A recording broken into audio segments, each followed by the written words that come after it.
Welcome to the bright side of the moon, a journey of magic and wonder, and most of all, beauty.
Chapter 14 Paradise on Young Island, 1976.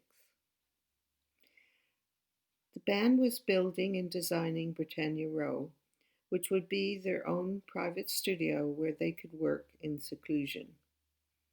Therefore, David and I decided to go away to St. Vincent in the West Indies.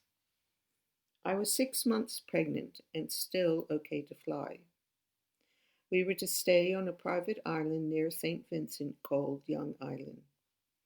All the rooms were little self-contained huts. Our showers were outdoors in a private garden similar to Lindos on Rhodes. We ate in the open restaurant among the sweet songbirds and the fragrance of the flowers. I had my first papaya with fresh lime juice and pineapple coconut smoothie each morning for breakfast. The westward winds kept us cool as we baked in the sun. Steel bands played in the night from across the waterway, which separated us from the main island. We could hear voices singing their country anthem, St. Vincent, Land So Beautiful, drifting across the gentle winds along with melodies of reggae. Often we would go across to the mainland in a little covered motorboat provided for people who stayed at Young Island.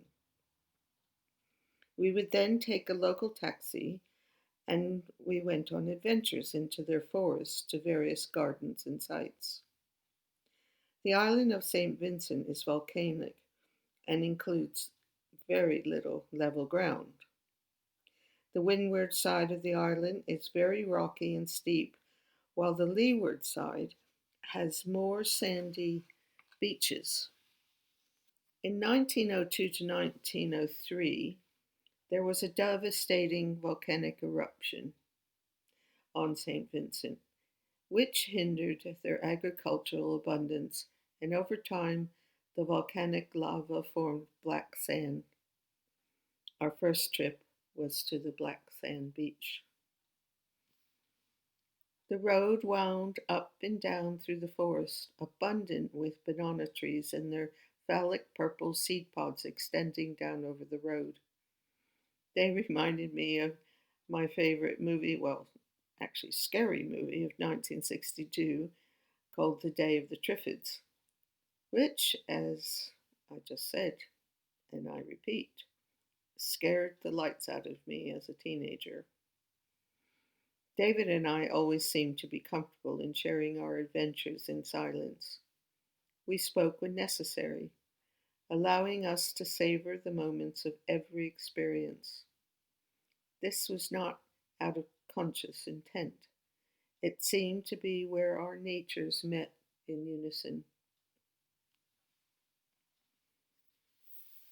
One day, we visited the oldest botanical garden in the Western Hemisphere, The Botanical Garden of St. Vincent, founded in 1765, it originated by transplanting a variety of flora and trees from around the world, primarily from the Caribbean. In the early days, the gardens planted many mango trees, cinnamon, and nutmeg. I had no idea where cinnamon came from or about the beauty of a nutmeg. It was just so special. The nutmeg, it's within a seed similar to a chestnut. And there is this red sort of, what would you call it, a growth of some kind, which is actually mace. Um, I learned so much during that time there. And what was really special was the hibiscus. There's 150 varieties of hibiscus in their botanical gardens. It was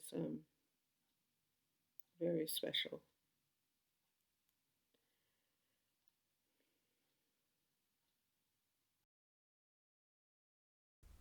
Did you know that Captain Bligh of the HMS Bounty stopped off in the Caribbean, specifically on St. Vincent, and left some breadfruit? When I heard that, it was like, wow, I'm suddenly in the movie with Marlon Brando, Mutiny on the Bounty. One of my favorite movies, I have to say. And Dr. Bronowski, a very famous psychologist, said that there'll come a time when movies and documentaries will be holding the mythology for humanity of the future. And I think that's happening. One thing I want to share you a story, is that David and I absolutely adored swimming and snorkeling and scuba diving.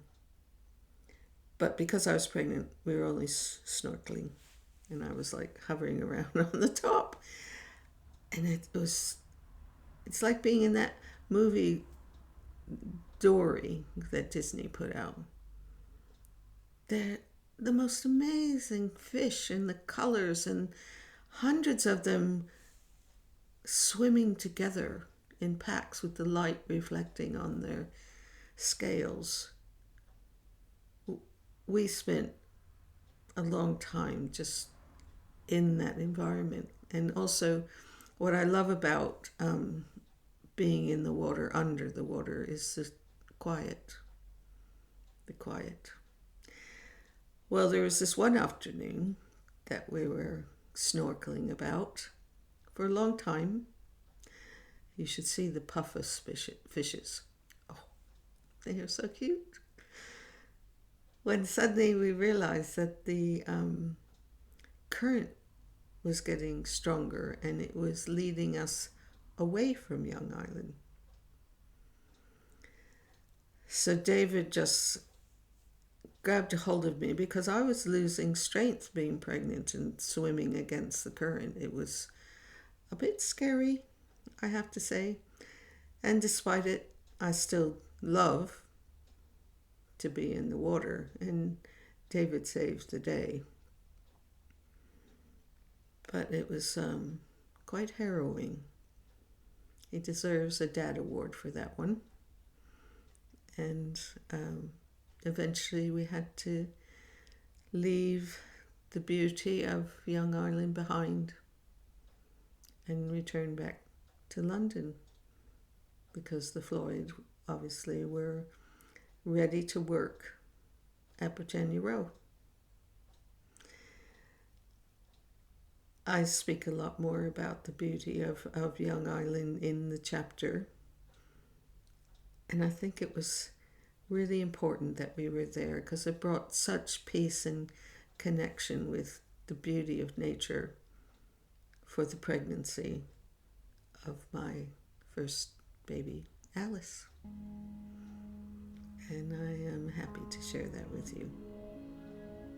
On to the next chapter. See you soon.